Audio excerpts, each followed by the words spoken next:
때까지 그리하리니 이는 내가 그것들을 지었음을 한탄함이냐 하시니라.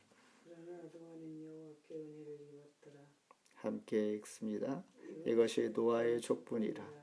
노아의 의인이요 당대의 완전한 자라. 그는 하나님과 동행하였으니. 아멘. 오늘 주신 말씀을 통하여 그러나 노아는 은혜를 입었더라 라는 제목을 함께 은혜를 나누고자 합니다. 오늘 본문 이전까지는 선조들, 즉 노아의 선조들은 약 100년에서 200년 사이에 자손을 낳기 시작합니다. 그런데 노아는 500세에 세 아들을 낳게 됩니다. 셈과 함과 야벳. 그러니까 자녀를 늦게 낳기 시작하게 되면서 이제 그를 통하여 하나님께서 인간의 타락을 보시고 심판하게 됩니다. 그런데 다행히도 하나님은 노아를 통하여 방주를 지어 사는 법을 가르쳐 주는데 오늘 본문에서는 특별히 인간 속의 세상에 즉 죄가 들어옴으로 말미암아 빠른 속도로 죄가 확산되어 죄가 얼마나 무서운 존재인가를 우리에게 보여줍니다. 고린도전서 5장 6절에 적은 누룩이 온 덩어리에 퍼지는 것을 알지 못하느냐. 마치 누룩이 퍼지는 것처럼 무섭게 죄의 씨가 우리 안에 들어오면 퍼지게 된다라는 것입니다. 이 죄의 속성은 빨리 퍼질 뿐만 아니라 반복되어서 우리들에게 깨달을 수 있도록 하나님께서 오늘 말씀을 통해서도 일깨워 줍니다. 특별히 죄의 자손들 하나님의 아들들이 그들의 딸들과 섞여 살게 됨으로 말미암아 하나님의 자녀로서의 구별된 경건의 삶, 그런 경계가 사라지면서 결국 노아를 통하여 하나님 심판하시고 그 가운데 여전히 하나님의 은혜의 강이 흘러 오늘도 우리에게 교회를 통하여 은혜를 베풀어 주심과 같이 하나님의 선하심을 보여주고 있는 것입니다. 함께 은혜 시간 되기를 바랍니다. 사람이 땅에 번성하게 됩니다. 1절 우리 한 목소리로 같이 한번 다시 읽습니다. 사람이 땅에 번성하기 시작할 때에 그들에게서 딸들이 나니 그랬습니다. 아담과 하와에서 시작한 인류는 창세기 1장 28절에서 하나님이 이렇게 말씀하십니다.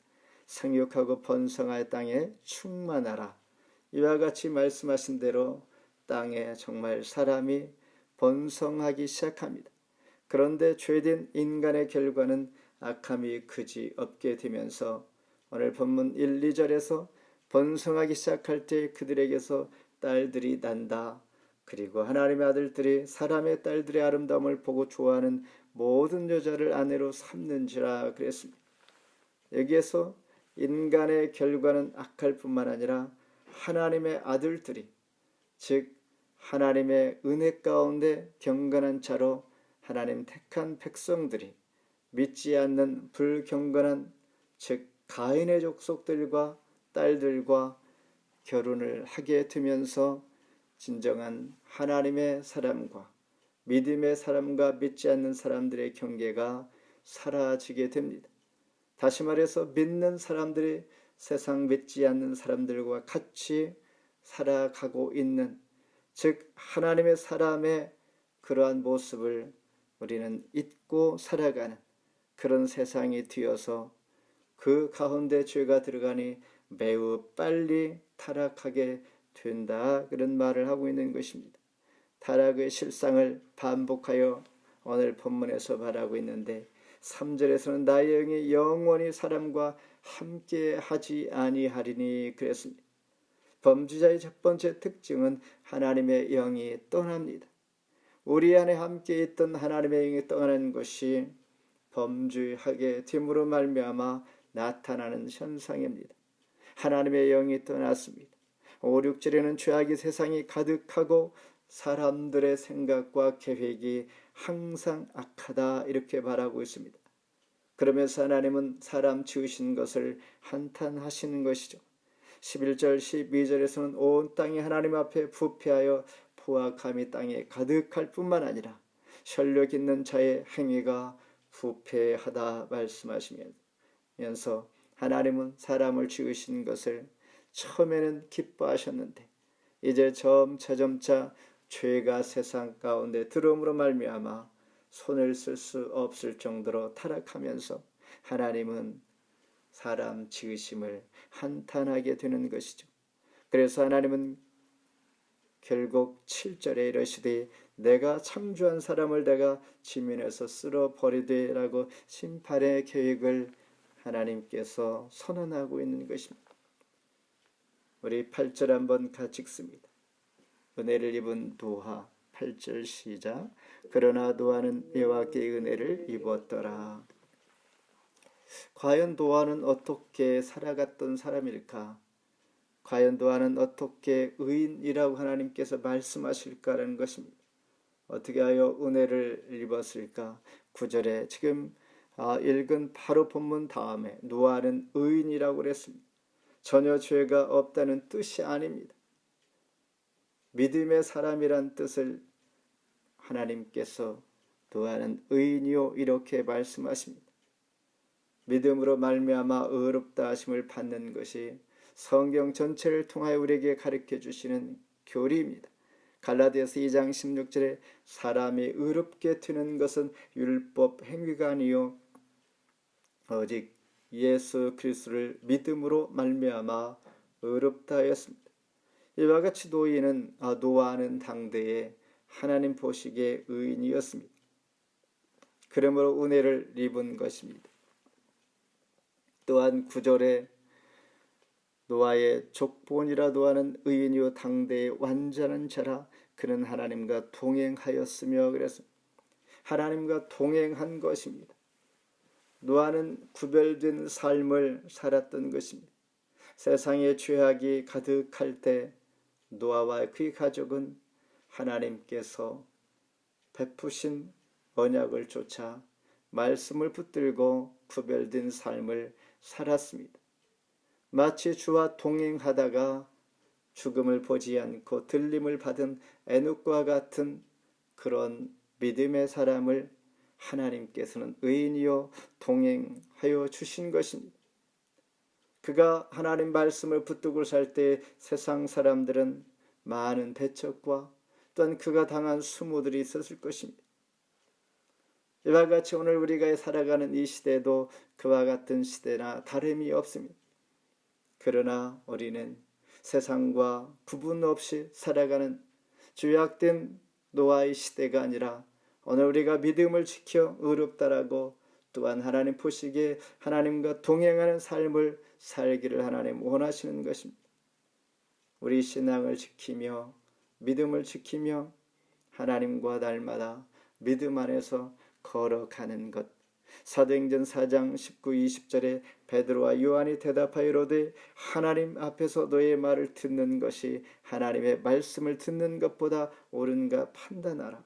우리는 보고 들은 것을 바라지 아니할 수 없다 하니 베드로와 요한이 주님께서 하신 말씀을 그들은 말하지 아니할 수 없다라는 것입니다.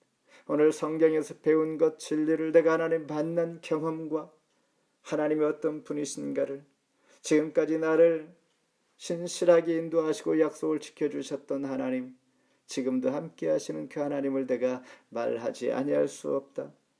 그 하나님을 만난 증거를 자신 있게 말할 수 있는 베드로와 요한처럼 오늘 우리도 그렇게 살기를 원합니다.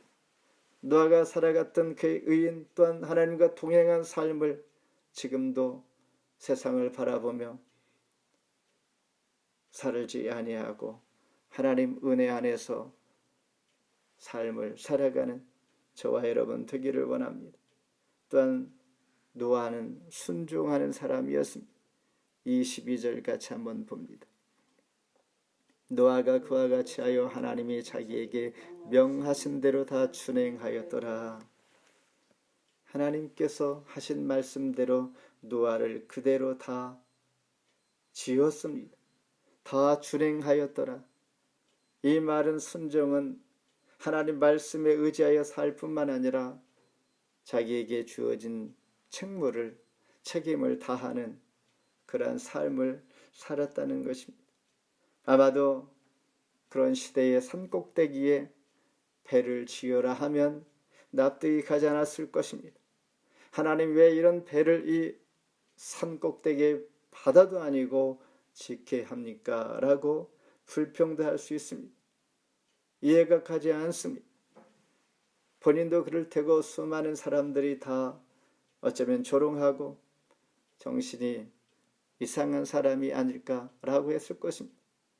그러나 하나님께서 하신 말씀을 그는 순종하였기에 이유를 달지 아니하고 전부 다 말씀하신 대로 준행하였더라 말씀하십니다. 이 과정까지는 많이 인내했을 것입니다. 장장 120년을 방주를 지었다는 것입니다. 지금같이 기계도 또한 기중기도 무거운 것을 옮길 수 있는 이런 도움의 기기가 있지도 장비도 없었을 테인데 하나님께서 하신 말씀대로 이 가족이 산꼭대기 사는 모든 일들은 참으로 대단한 인내와 하나님 순종함에 그 삶을 끝까지 다 완수한 것입니다. 마지막으로 너를 위하여 방주를 지어라 14절입니다. 같이 한번 읽습니다.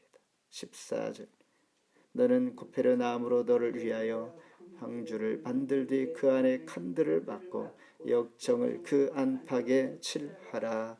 아멘.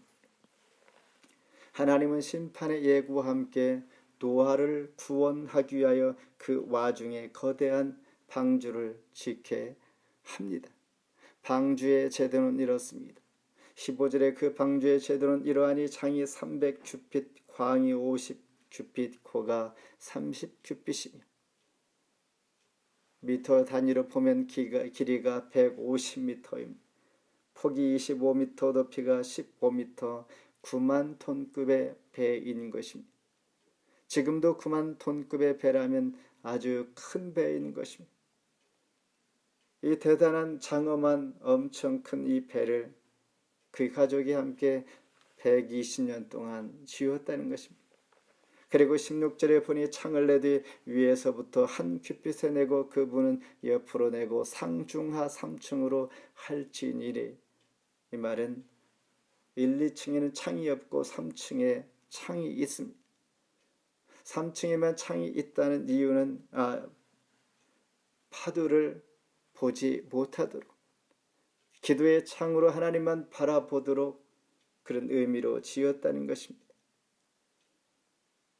배가 불에 띄워졌을 때에 1, 2층에 창을 냈다면 높은 파도와 물결을 보고 두려워하고 또한 하나님을 볼 수 없도록 방해하는 그러한 생각과 또한 두려워하게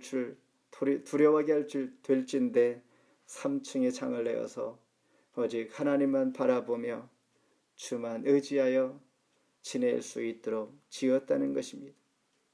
그리고 상중하 3층으로 지은 것은 각 층마다 고등 동물, 중등, 하등 동물들을 구별하여 거기에 넣기 위함이라고 합니다. 그리고 노아의 방주는 키가 없습니다. 선장도 없습니다. 노아가 어떤 목적을 가지고 어떤 목적지로 갈 수 있는 그러한 방법이 전혀 없었습니다. 그냥 배를 만들고 그 안에 노아의 가족들이 들어가 동물들이 들어가 가는 대로 배가 갈 수밖에 없는 그런 배였습니다. 이 말은 하나님께서 친히 선장이 되어주시고 키가 없음에도 불구하고 하나님께서 운전하시는 것입니다. 우리의 삶을 하나님께서 운전하도록 내어주시는 것입니다. 다시 말해서 정리하면 그 방주의 제도는 지금도 상상을 초월할 정도로 큰 배요. 하나님만 바라보며 위만 바라볼 수 있도록 창을 냈고 또한 각 동물들을 구분하여서 그 곳에 넣을 수 있도록 그리고 오직 그 배는 하나님만이 선장이 되어서 운행하시는 것이요. 우리 인간의 삶, 우리 인생의 항로를 노아의 방주에 비유한다면 우리는 바로 주인이 하나님이시요 하나님 은혜 가운데 우리가 살아가는 그러한 하나님의 백성이라는 것입니다. 18절에 내 언약을 세우리니 너는 내 아들들과 너의 아내와 너의 자부들과 함께 그 방주로 들어가라. 그러니 노아와 그의 아내 그리고 세 아들과 자부들, 그래서 총 8명이 방주에 들어간 것입니다. 말씀을 맺습니다. 죄가 관영한 세상에 심판하시는 하나님, 그 와중에도 믿음으로 하나님 앞에 나아가는 자들에게, 즉 노아에게 하나님 은혜를 베풀어 주십니다. 그 은혜를 베풀어 주신 이유는 그가 말씀에 순종했고 동행한 사람입니다. 믿음으로 살았다는 것입니다. 믿음으로 살기가 쉽지 않은 그 상황 시대에 하나님 그 믿음을 보시고 의롭다하여 은혜를 베풀어 주시는 은혜의 강이 어떠한 시대에도 멈추지 아니하고 오늘 우리가 살아가는 이 시대에도 어떠한 곳 어떠한 하나님의 믿음의 사람들에게 베푸시는 이 은혜가 저와 여러분 모든 가정들이 되기를 주의 이름으로 축원합니다. 끝까지 하나님 말씀을 붙들고 우리에게 주신 거룩한 삶, 세상과 구별되는 삶, 하나님께서 나와 함께 하시는 그 삶을 바라보면서 하나님 안에서 믿음 안에 서 있는지 늘 내 자신을 돌아보면서 코비드-19 이 시대에 하나님 말씀 안에서 우리는 변함없이 동행하고 있는 그 모습, 하나님께서 인정하는 삶, 늘 주 안에서 믿음으로 승리하는 저와 여러분 되기를 주의 이름으로 축원합니다. 기도하겠습니다. 하나님 감사합니다. 하나님의 은혜가 아니면 하루도 살 수 없는 이 시대에 오늘도 언제 어디서나 하나님